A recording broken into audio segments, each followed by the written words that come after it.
March 2nd, 1943, 9:03 hours. The bomb skipped twice across the ocean surface, like a flat stone thrown by a giant, then slammed into the Japanese transport's hull at the waterline. The explosion ripped through 3 decks simultaneously. Fire erupted from the cargo holds. Steel plates peeled outward like flower petals. 1,500 Japanese soldiers were packed inside that ship. Within 90 seconds, 800 of them were dead or burning alive. Major Ed Larner pulled his B-25 Mitchell bomber into a hard climbing turn, tracers streaking past his canopy, and watched the transport break apart behind him. He had just proven that the tactic everyone called suicide was actually the most devastating anti-ship weapon of the Pacific War. 10 Japanese vessels would sink in the next 12 minutes. The convoy, carrying 7,000 enemy reinforcements, would cease to exist. But 48 hours earlier, the same military command that was now celebrating had banned this exact technique and called Larner reckless for even suggesting it.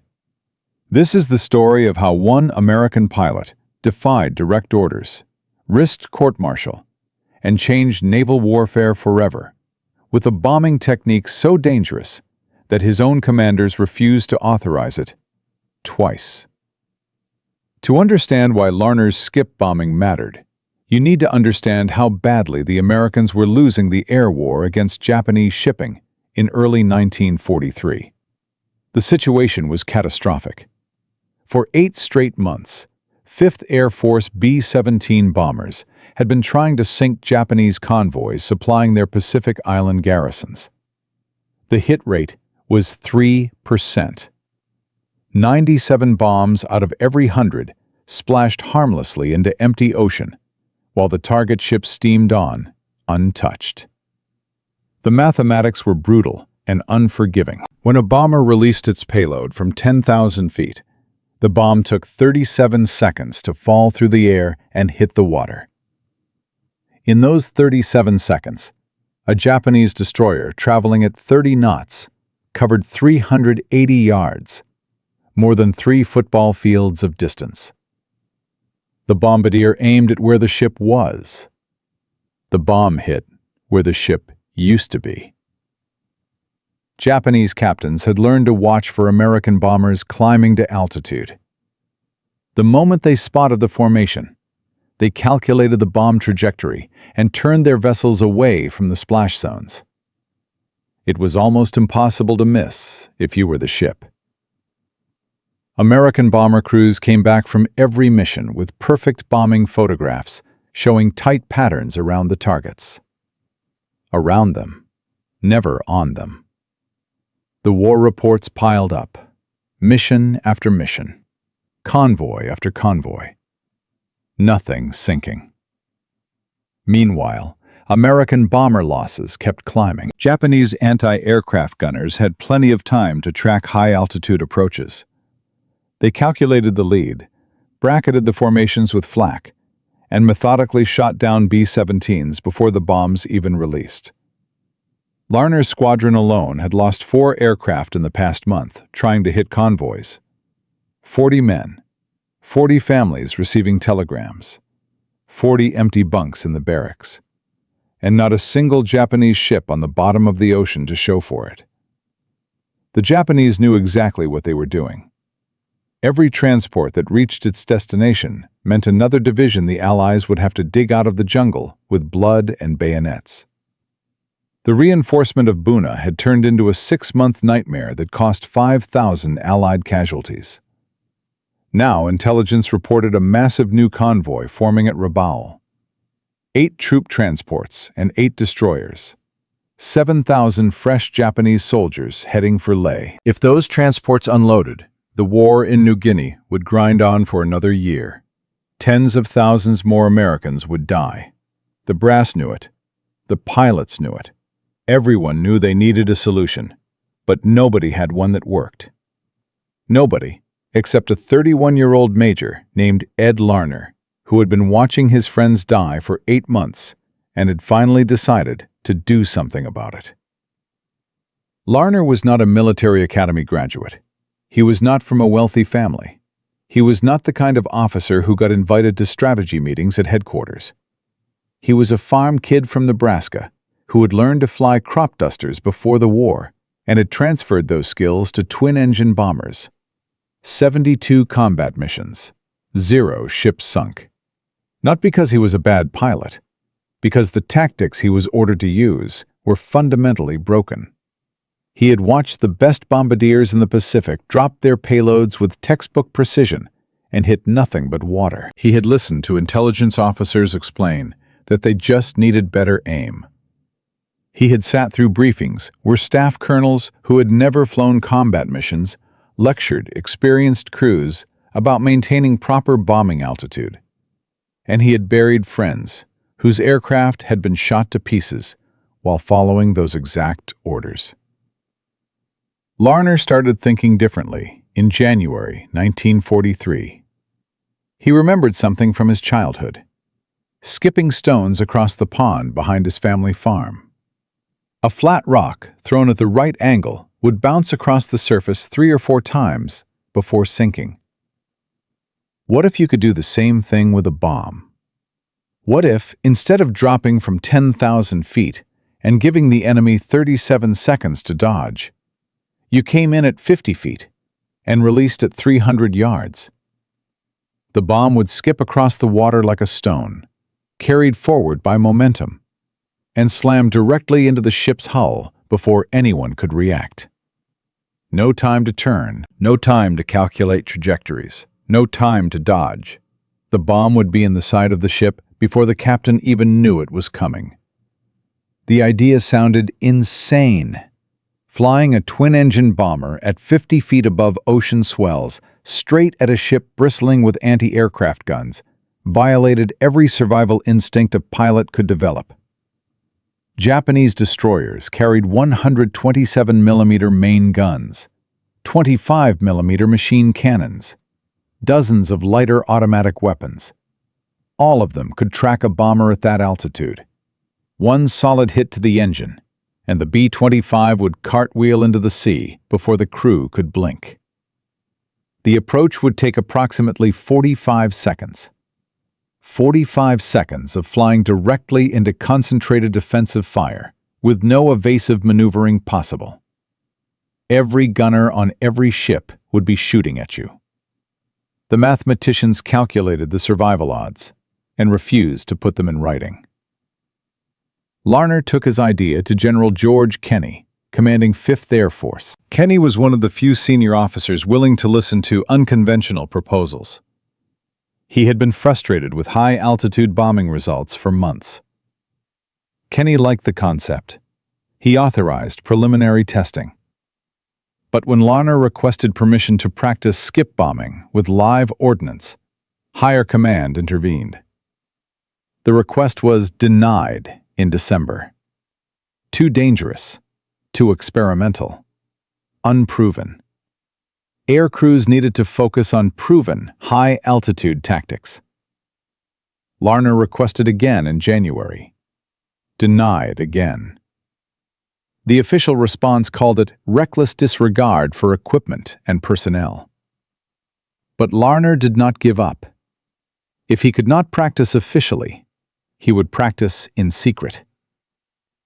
Kenney found him a target, a wreck called the Pruth, a 4,700-ton steamer that had run aground on Nater Reef near Port Moresby in 1924.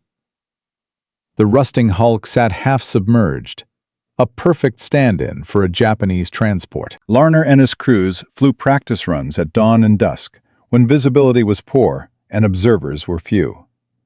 They learned to skim the wavetops at 270 miles per hour.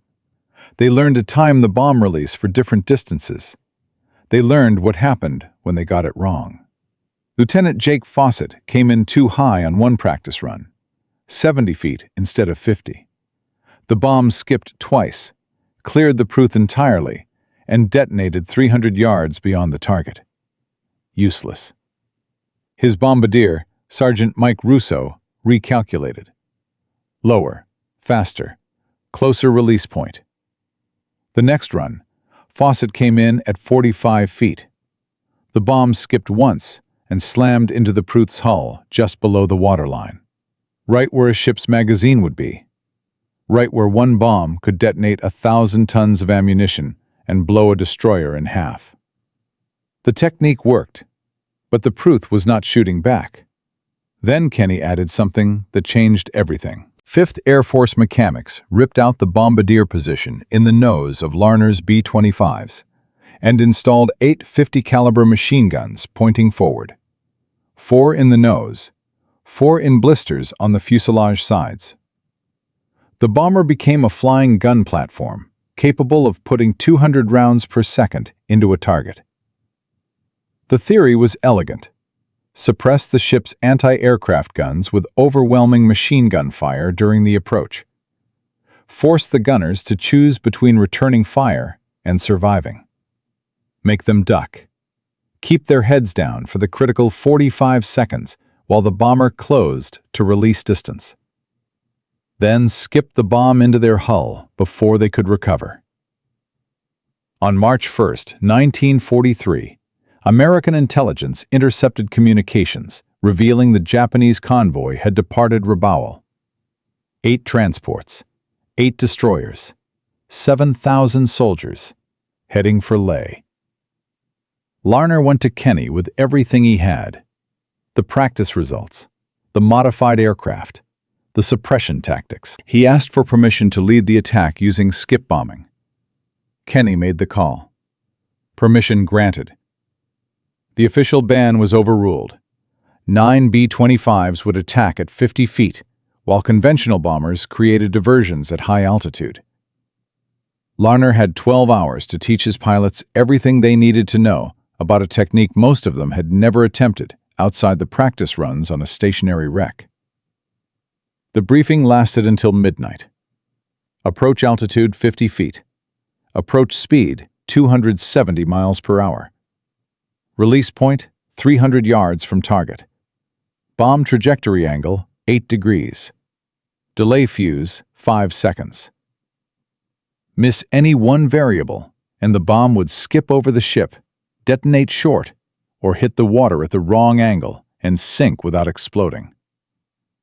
Larner assigned each pilot a specific transport. 1 pass, 1 bomb, 1 chance. The crews filed out to their aircraft at 0700 on March 2nd. 54 men in 9 bombers. Most of them did not expect to come back. The mathematics still said this was suicide. But the mathematics also said high-altitude bombing was safe. And that had gotten 40 of their friends killed, without sinking a single enemy ship. Larner started his engines at 7:15. The formation took off in flights of 3. Radio silence the entire way. Japanese monitoring stations would hear nothing. The bombers would appear from nowhere at wave-top height. Surprise was the only advantage they had against 16 ships and dozens of anti-aircraft batteries. The flight to the Bismarck Sea took 90 minutes.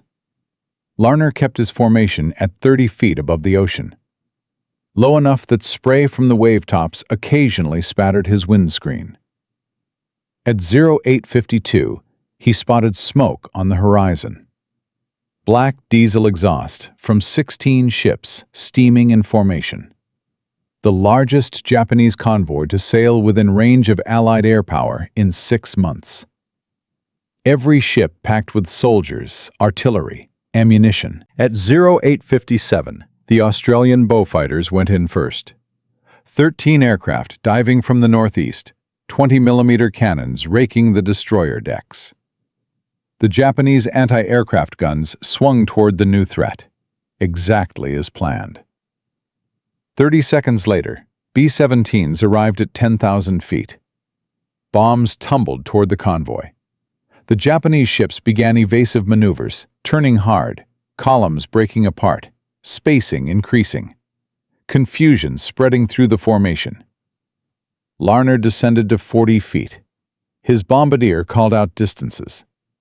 4,000 yards, 3,600, 3,200. He picked his target, the second transport in the port column. 700 feet long, sitting low in the water, fully loaded with troops.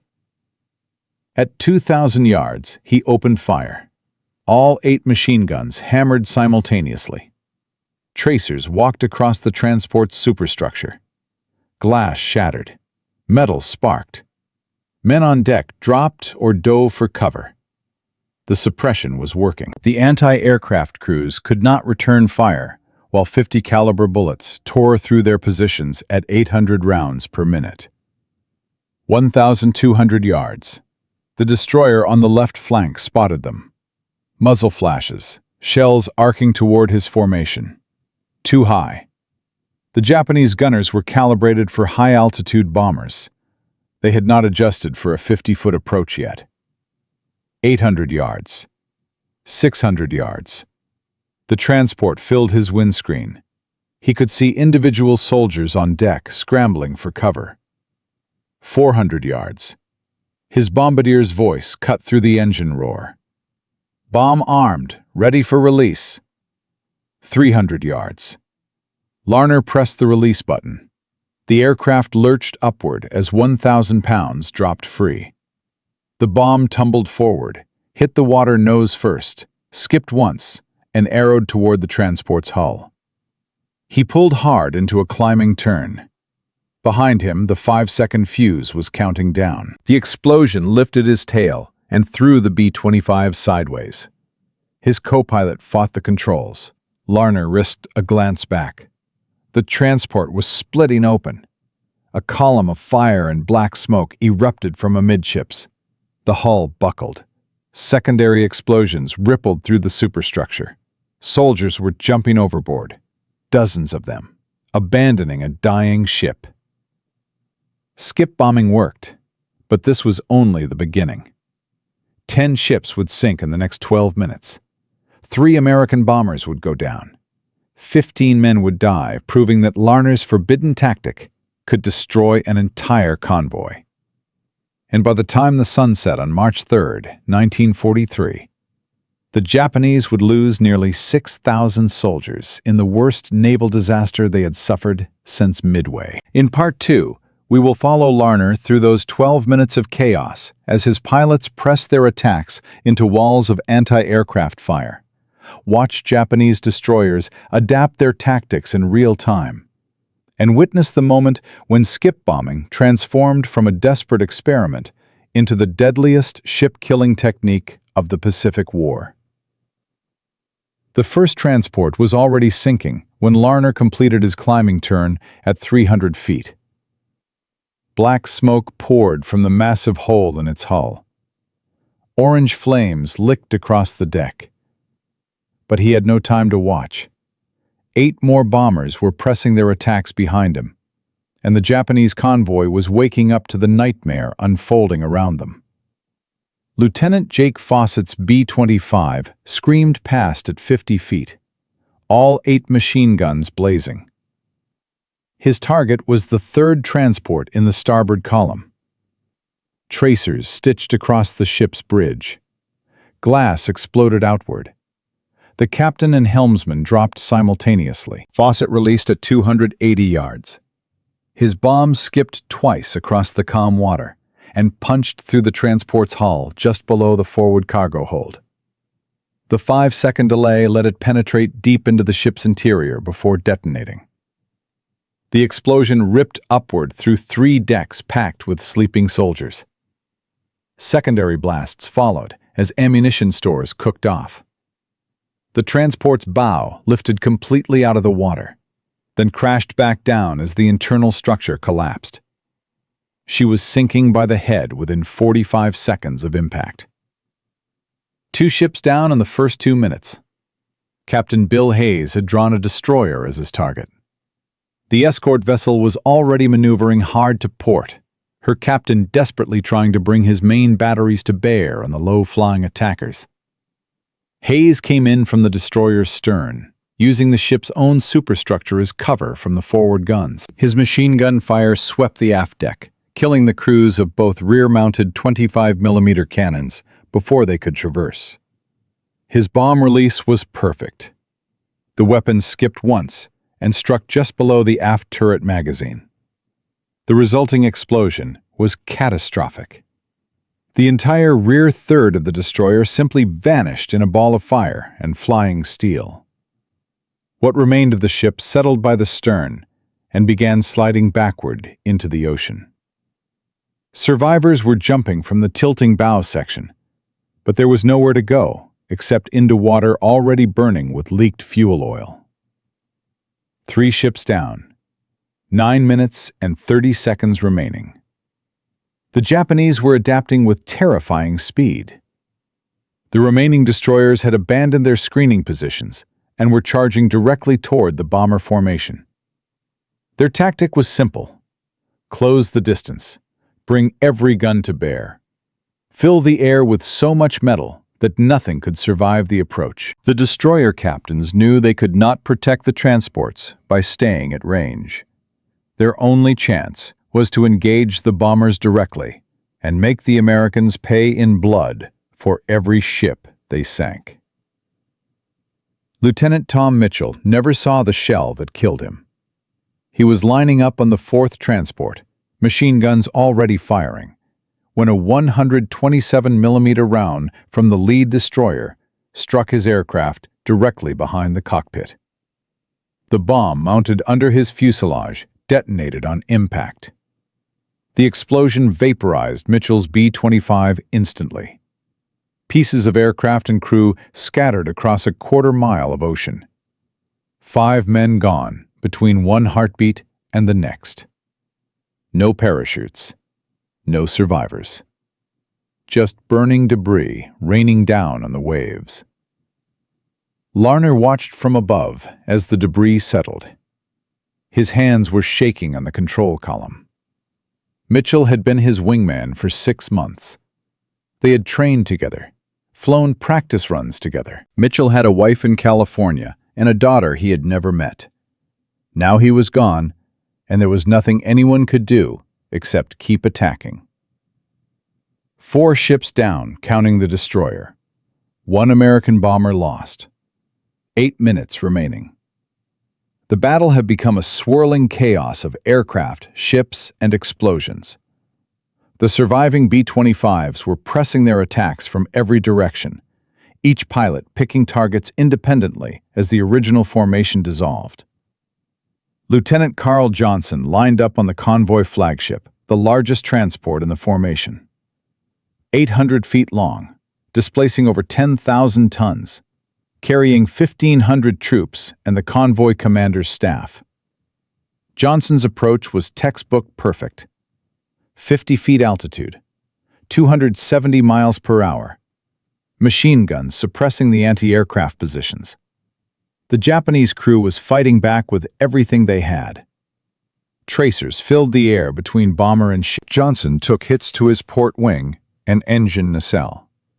Fuel streamed from punctured tanks. Warning lights flashed across his instrument panel. He held his course anyway. His bomb release came at exactly 300 yards. The weapon skipped once and struck the flagship just forward of the bridge. The delayed fuse gave it time to penetrate into the ship's core before exploding. The detonation tore through the officers' quarters, the communications room, and the primary ammunition storage. The flagship erupted like a volcano. Flame shot 200 feet into the air. The entire superstructure collapsed inward as secondary explosions ripped through the vessel. Men were burning on deck. Jumping into the sea trailing smoke, swimming through water already choked with debris and bodies.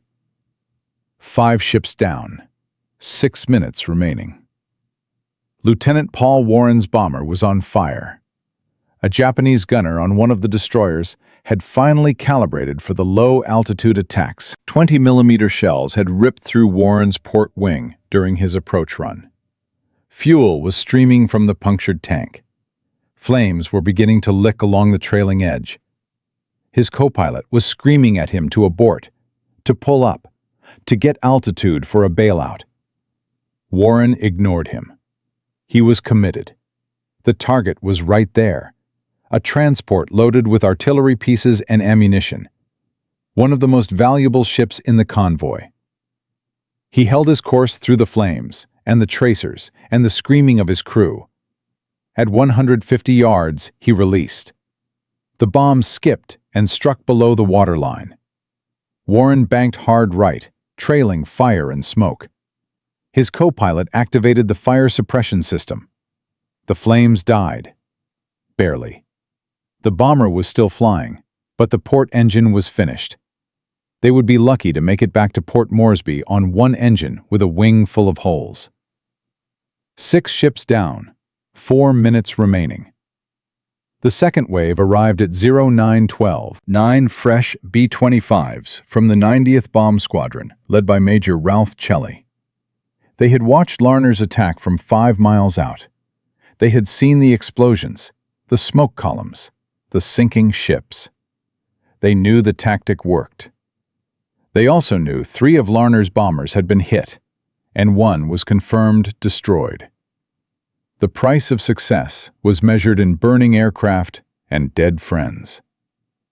Chelly brought his formation in from the east, directly into the morning sun. Smart. The Japanese gunners were half blinded, firing at shadows and silhouettes. His bombs struck a transport that was already listing from near misses. The explosion accelerated the sinking. The ship rolled onto its side and went under in less than 2 minutes. 1,200 soldiers went down with it. Most of them never made it above decks. They drowned in the darkness below, trapped in flooding compartments, screaming for help that would never come. 7 ships down, 2 minutes remaining. Lieutenant Harold Jensen's approach angle was wrong. Too shallow, too fast. His bomb skipped 3 times, cleared the target destroyer entirely, and detonated harmlessly beyond the convoy. Jensen cursed and pulled up for another run. The destroyer he had missed tracked him through the entire turn. When Jensen came around for his second pass, the Japanese gunner was waiting. The first shell took off his port engine. The second hit the cockpit. Jensen's B-25 rolled inverted and crashed into the sea at 300 miles per hour. The oceans swallowed the aircraft without a splash. 2 bombers down, 8 ships sinking or sunk. 1 minute remaining. The remaining American bombers were pulling back now, their bombs expended, their ammunition running low. But the killing was not finished. A third transport had taken multiple strafing hits and was dead in the water. Fire was spreading through her cargo holds. The crew was abandoning ship, even though no bomb had struck her directly. The machine gun fire alone had killed enough sailors to leave her without damage control parties. She would burn to the waterline over the next 3 hours. 9 ships down, 30 seconds remaining. Lieutenant James Chen made the final attack of the engagement. His target was a destroyer that had been crippled by near misses from the high-altitude B-17s. The ship was barely making way, her steering damaged, her crew fighting fires on the aft deck. Chen came in low and fast. His bomb struck amidships and broke the destroyer's back. She jackknifed in the middle and went down in less than a minute. 10 ships destroyed in 12 minutes. The Battle of the Bismarck Sea was not over. It would continue for 2 more days as American aircraft hunted survivors and finished off crippled vessels. But the decisive blow had been struck in those 12 minutes of concentrated violence.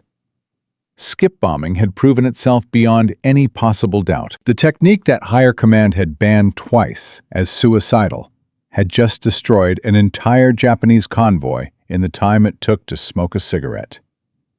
Larner set course for Port Moresby with his shattered formation. Of the 9 bombers that had made the initial attack, 5 were returning. Mitchell was gone. 2 others had been forced down at emergency airfields along the coast. Warren was limping home on one engine with a wing that looked like Swiss cheese. The survivors were low on fuel, low on ammunition, and running on adrenaline and shock. Behind them, the Bismarck Sea was filled with burning ships and drowning men. 7,000 Japanese soldiers had embarked at Rabaul. By the time the killing stopped on March 4th, fewer than 1,200 would reach Leh alive. The rest would drown, burn, or die of exposure in the tropical sun.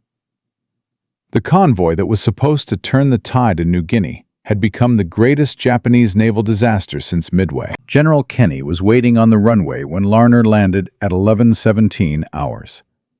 He did not congratulate anyone, did not shake hands. He looked at the reconnaissance photographs showing the devastation and said only 2 words: "Finish it." Nothing could be allowed to reach Leh. Nothing. The second strike launched at 17:30. Fresh bombers, fresh crews, the same deadly tactic. By nightfall, 14 of the 16 Japanese ships would be on the bottom of the ocean. But the Japanese were not defeated. They were learning. Within 72 hours, reports would reach Rabaul detailing exactly how the Americans had destroyed the convoy. Japanese commanders would study the attack patterns, analyze the approach angles, calculate the defensive adjustments needed to counter low-altitude bombing. And they would prepare a response that would turn Larner's next mission into a very different kind of battle. In Part 3, we will see how the Japanese adapted their defenses.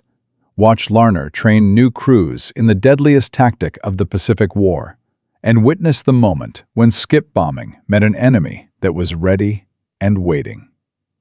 The hunters were about to become the hunted. The Battle of the Bismarck Sea had changed everything. 10 Japanese ships destroyed in 12 minutes. Nearly 6,000 enemy soldiers dead. A convoy carrying enough reinforcements to prolong the New Guinea campaign by a year had been wiped from existence. Skip bombing had proven itself as the deadliest anti-ship tactic of the Pacific War. But the Japanese were not fools. They were watching. They were learning. And they were preparing a response that would turn Larner's next mission into something very different. Within 72 hours of the Bismarck Sea disaster, detailed reports reached Imperial Navy headquarters at Rabaul. Japanese intelligence officers reconstructed the attack pattern from survivor accounts and aerial reconnaissance of the wreckage. They understood exactly what had happened. American bombers had abandoned high-altitude tactics and come in at wave height, skipping bombs across the water like stones. The technique was devastatingly effective against ships that were not prepared for it. The question now was how to prepare. Admiral Junichi Kusaka convened an emergency conference on March 7, 1943. Every surviving destroyer captain from the convoy attended, every anti-aircraft officer, every intelligence analyst who had studied the American attack. The conclusion was unanimous.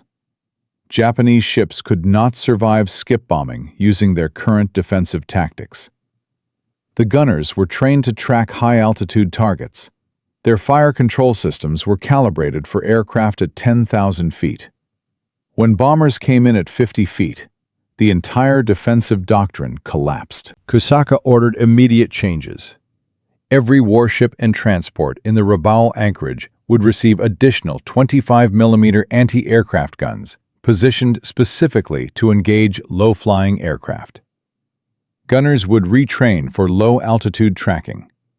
New ammunition loads would emphasize rapid-fire capability over range. Most importantly, no convoy would sail without continuous fighter cover. 60 Zero fighters would escort any future troop movement within range of Allied air power. The Japanese adaptation was remarkably fast. By late March, reconnaissance flights over Rabaul showed the results. Destroyers that had carried 8 anti-aircraft guns now carried 16.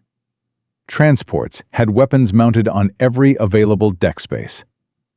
The harbor bristled with newly installed defensive positions. Skip bombing had worked once. The Japanese were determined it would never work again. But the Japanese response created a different kind of problem for Larner and 5th Air Force Command. The tactic that had destroyed one convoy might not work against a prepared enemy. The element of surprise was gone. Every Japanese captain in the Pacific now knew to watch for low-altitude attacks. Every gunner had been briefed on the new American technique. The advantage had shifted. General Kenny faced a difficult decision. Skip bombing required pilots to fly directly into concentrated defensive fire for 45 seconds. Against unprepared ships, the losses had been acceptable. 4 bombers destroyed against 10 ships sunk. But against ships expecting the attack, with doubled anti-aircraft armament and fighter cover overhead, the mathematics changed dramatically. Some staff officers argued for abandoning the tactic entirely. Return to high-altitude bombing. Accept the 3% hit rate. Stop losing trained crews to a technique that only worked once. Larner disagreed violently. He had watched too many friends die using high-altitude tactics that accomplished nothing. He had buried too many men whose bombs had splashed harmlessly into empty ocean, while Japanese convoys steamed on untouched. Skip bombing worked. It just needed refinement. The solution came from an unexpected direction. 5th Air Force mechanics had been experimenting with additional modifications to the B-25. The 8 forward-firing machine guns had proven effective at suppressing defensive fire. What if they added more? What if they turned the bomber into something that could overwhelm any anti-aircraft position through sheer volume of fire? By April 1943, the modified B-25s carried 14 50-caliber machine guns in the nose and fuselage. The aircraft could put 400 rounds per second into a target during the approach run. Additionally, mechanics installed extra armor plating around the cockpit and engines. The modifications added weight and reduced range, but they dramatically increased survivability against prepared defenses. Larner trained new crews relentlessly through April and May. He taught them to come in even lower than before, 30 feet instead of 50. He taught them to start their suppressive fire earlier, 2,000 yards instead of 1,000. He taught them to vary their approach angles, attacking from multiple directions simultaneously to split the defensive fire. The techniques evolved daily as pilots shared lessons learned from practice runs and combat missions. The test came on June 3, 1943. American reconnaissance spotted another convoy forming at Rabaul. 6 transports and 8 destroyers. This time the Japanese sailed at night to avoid detection. This time they had 60 Zero fighters providing continuous air cover.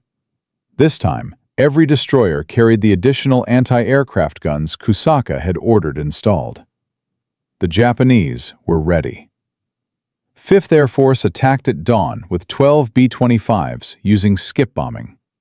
The results confirmed everyone's fears. The enhanced Japanese defenses were devastating. Anti-aircraft fire filled the sky from the moment the bombers appeared on the horizon. Tracers crisscrossed at wave height. Zero fighters dove from above, catching bombers that had no altitude to maneuver. 2 transports were hit. 1 destroyer was damaged. But 3 B-25s were shot down. 15 men killed. The exchange rate had shifted dramatically against the Americans. Larner flew that mission. He watched Lieutenant Ken Morrison's bomber explode 200 yards from its target. He watched Captain Steve Williams ditch in the ocean after taking hits to both engines. He made it back to Port Moresby with 17 holes in his aircraft and a co-pilot bleeding from shrapnel wounds. The debriefing was brutal. Skip bombing against prepared defenses was no longer sustainable. The casualties were too high. But Larner refused to abandon the tactic. He analyzed the June 3rd mission obsessively. Where had the defensive fire been most concentrated? When had the Zeros attacked? What approach angles had taken the heaviest losses? The answers pointed toward a new approach. Single attacks were vulnerable. Coordinated attacks from multiple directions simultaneously could overwhelm even enhanced defenses. The concept was called multi-axis strike. Instead of bombers attacking in sequence, they would attack simultaneously from 4 different directions: north, south, east, and west. The Japanese gunners could not track 4 targets at once. The Zeros could not intercept bombers coming from opposite sides of the compass. The defensive fire would be diluted across multiple threats instead of concentrated on single aircraft. Kenny authorized the new tactics for the next major operation. It came on November 2, 1943.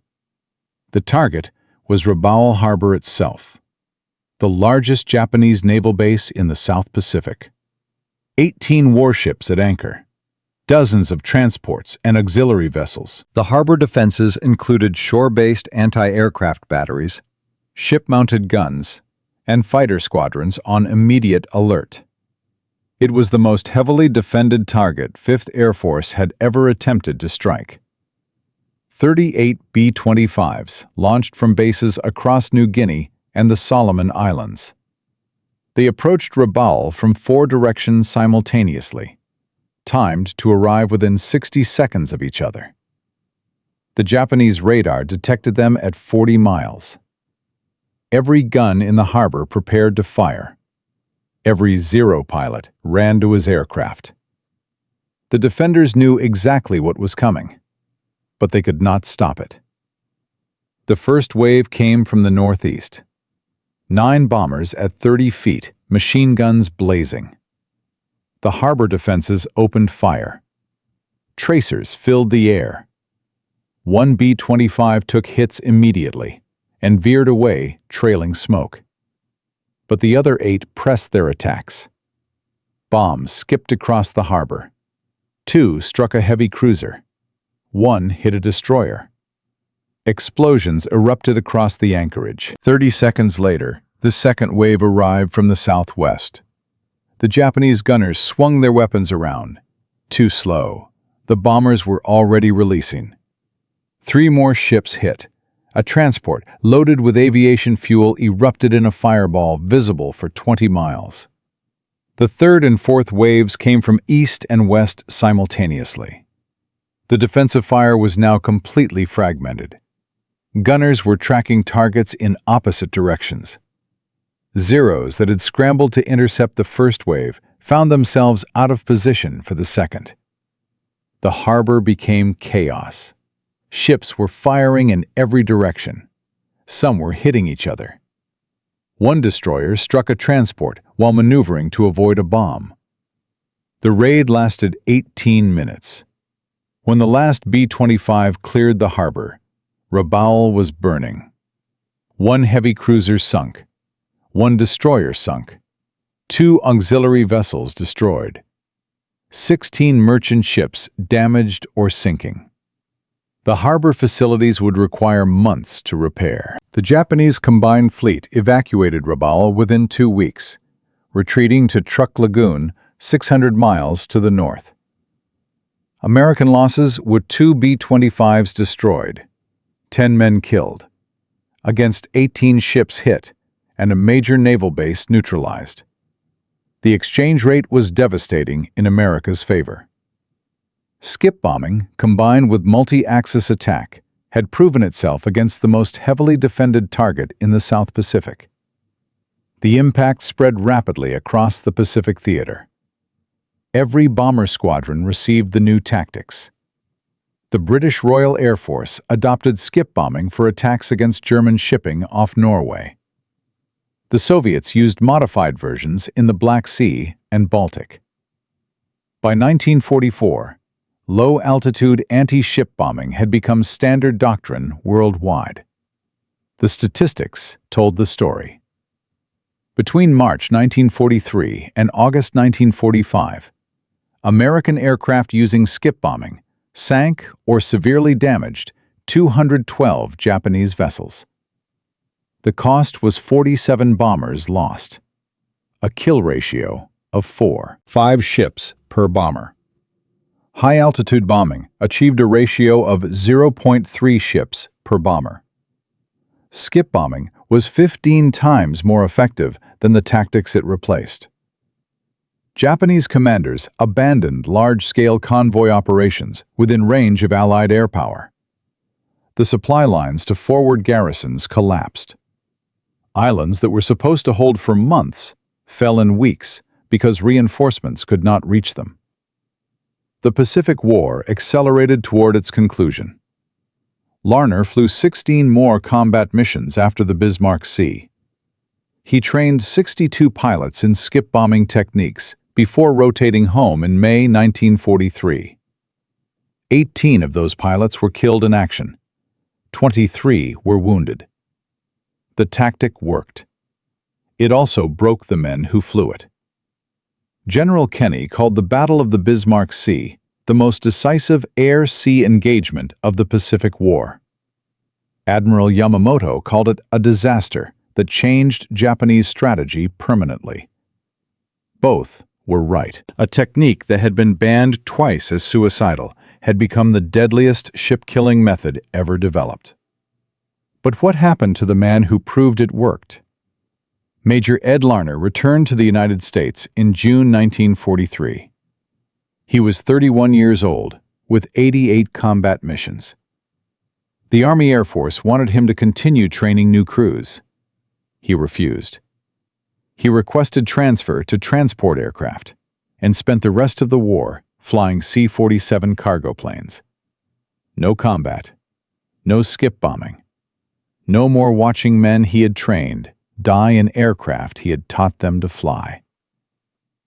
In Part 4, we will discover why Larner walked away from the tactic that made him a legend.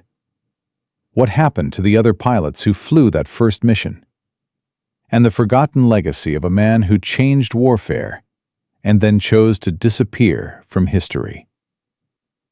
A farm kid from Nebraska with an idea everyone called suicide. A tactic banned twice by his own commanders.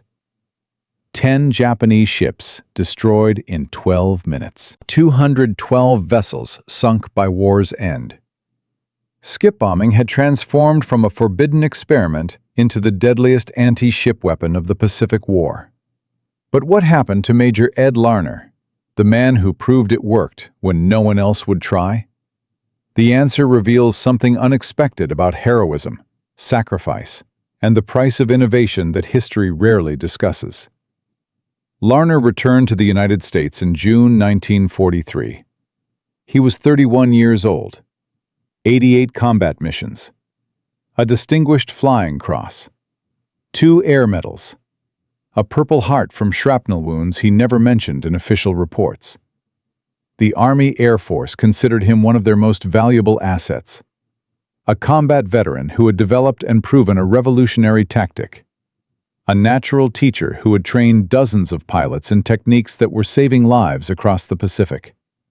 They wanted him to continue, build a training program, write the manual, teach every bomber crew in the service how to skip bombs into enemy ships.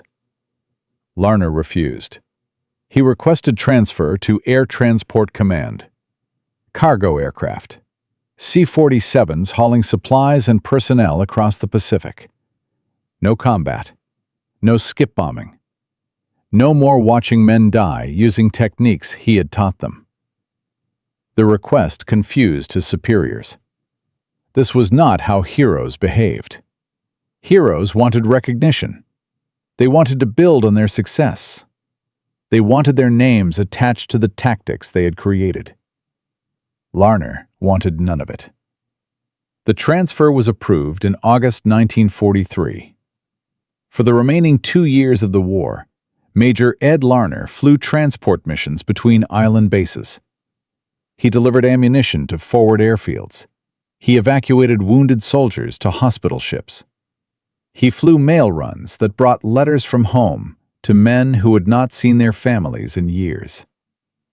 Important work, essential work, but invisible work that kept him far from the skip-bombing missions he had made possible. Why did he walk away?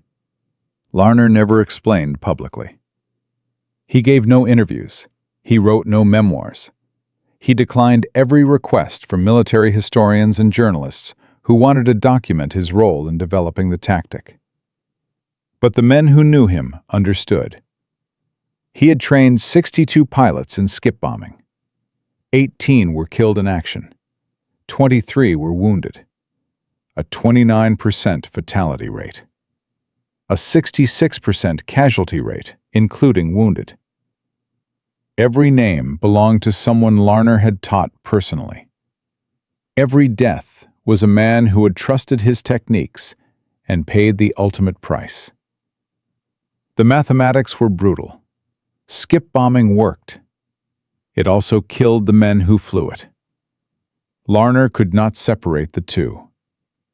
Every successful mission meant bombs skipping into enemy hulls exactly as he had demonstrated. Every successful mission also meant bombers flying into walls of anti-aircraft fire, using approaches he had designed. The tactic saved thousands of Allied lives by strangling Japanese supply lines. The tactic cost hundreds of American aircrew lives in the process. Larner carried both numbers. He was promoted to lieutenant colonel in December 1943. He declined twice before accepting. He did not want recognition for work that had gotten his students killed. The promotion came anyway. The military needed heroes. Larner fit the profile whether he wanted to or not. The war ended in September 1945. Larner mustered out 3 months later. He returned to Nebraska. He married. He raised children. He worked ordinary jobs that had nothing to do with aviation or military tactics. He never flew again after leaving the service. The man who had skimmed wave tops at 50 feet for 8 months refused to board commercial aircraft for the rest of his life. But his legacy extended far beyond his own reluctance to discuss it. Skip bombing did not end with World War II. The principles Larner and his crews had proven in the Bismarck Sea evolved into an entire doctrine of low-altitude anti-ship warfare. The British Royal Air Force refined the technique for attacks against German vessels in Norwegian fjords. Royal Navy pilots used modified versions against Italian shipping in the Mediterranean. The Soviets adapted skip bombing for operations in the Black Sea and Baltic, though their cruder methods produced higher casualties. After the war, every major military aviation program studied the Bismarck Sea engagement. The tactic became required reading at air war colleges worldwide. Naval architects redesigned ship defenses specifically to counter low-altitude attacks. The entire field of maritime strike aviation grew from seeds planted by Larner's forbidden experiments. The Korean War saw skip bombing used against North Korean coastal shipping and bridge targets. Vietnam brought further refinements as American pilots adapted the principles for different aircraft and different enemies. The fundamental concept remained unchanged. Fly low, fly fast, release close. Let physics carry the weapon into the target before defenses can react. Modern anti-ship missiles operate on essentially the same principle. Sea-skimming cruise missiles like the Harpoon and Exocet fly at wave height to avoid radar detection, approaching targets at high speed with minimal warning time. The guidance systems are electronic now instead of human eyeballs. The release is automated instead of manual. But the geometry is identical to what Larner demonstrated in March 1943. Stay low, stay fast, hit before they can respond.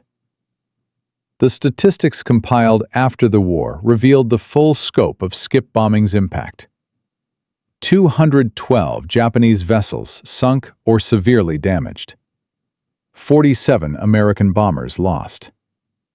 A kill ratio of 4.5 ships per bomber. Conventional high-altitude bombing achieved 0.3 ships per bomber over the same period. Skip bombing was 15 times more effective than the tactics it replaced. More importantly, the destruction of Japanese shipping capacity accelerated the Pacific War by an estimated 6 to 12 months. Every island garrison that could not be reinforced fell faster. Every offensive that could not be supplied collapsed sooner. Military historians calculated that skip bombing saved between 50,000 and 100,000 Allied lives by shortening the war. The technique that had been banned as suicidal ended up preventing more deaths than almost any other tactical innovation of the conflict. But the deepest lesson of skip bombing was not about technology or tactics. It was about how institutions respond to innovation. The same military hierarchy that eventually celebrated Larner's success had rejected his proposals twice. The same commanders who praised skip bombing after the Bismarck Sea had called it reckless and forbidden experimentation 3 months earlier. The system was not designed to accept ideas from junior officers that contradicted established doctrine. This pattern repeated throughout World War II. Blitzkrieg tactics were dismissed by French generals who had won the previous war using static defense. Radar was nearly abandoned by British bureaucrats who did not understand its potential. Penicillin sat undeveloped for a decade because no pharmaceutical company saw profit in antibiotics. The atomic bomb was nearly cancelled multiple times by officials who considered it science fiction. Innovation in large organizations almost always faces resistance. The people with new ideas are rarely the people with authority to implement them. The people with authority have usually succeeded by following existing rules. Changing those rules threatens their expertise and status. The result is institutional inertia that rejects good ideas simply because they are unfamiliar. Larner succeeded because General Kenny was willing to overrule his own bureaucracy. Without Kenny's protection, skip bombing would have remained a theoretical concept that was never tested in combat. Without Kenny's willingness to accept responsibility if the tactic failed, Larner would have faced court-martial for violating direct orders. Innovation requires not just creative individuals, but also leaders willing to shield those individuals from systems that punish deviation. There is one final detail that most histories of the Bismarck Sea overlook. Larner was not the only person developing skip bombing in 1943. Unknown to 5th Air Force Command, British scientists had been working on the same concept for attacks against German dams. The famous Dam Busters raid of May 1943 used bouncing bombs designed by Barnes-Wallis. The British weapons were larger and more sophisticated than Larner's improvised technique, but the underlying principle was identical. Skip the bomb across water. Let momentum carry it to the target. Larner and Wallis never met. They developed their techniques independently on opposite sides of the world. Neither knew the other was working on the same problem. Yet they reached the same solution within months of each other. The physics of skipping projectiles across water does not change based on nationality or theater of operations. Good ideas emerge when the conditions are right, often in multiple places simultaneously. Larner died in Sacramento, California, in 1997. He was 85 years old. His obituary in the local newspaper mentioned his military service in one sentence. It did not mention the Battle of the Bismarck Sea. It did not mention skip bombing. It did not mention that he had helped develop a tactic that changed naval warfare and saved tens of thousands of lives. He had asked his family not to discuss it. They honored his request. No museum displays a B-25 specifically flown in the Battle of the Bismarck Sea. The aircraft were worn out by war's end and scrapped for aluminum. No memorial marks the site where 10 Japanese ships went down in 12 minutes. The Bismarck Sea keeps its secrets beneath waves that look exactly like they did in March 1943. What remains is the lesson Larner's story teaches. A farm kid from Nebraska with an idea everyone called crazy changed the course of a war because he was willing to prove his concept worked when no one else would try.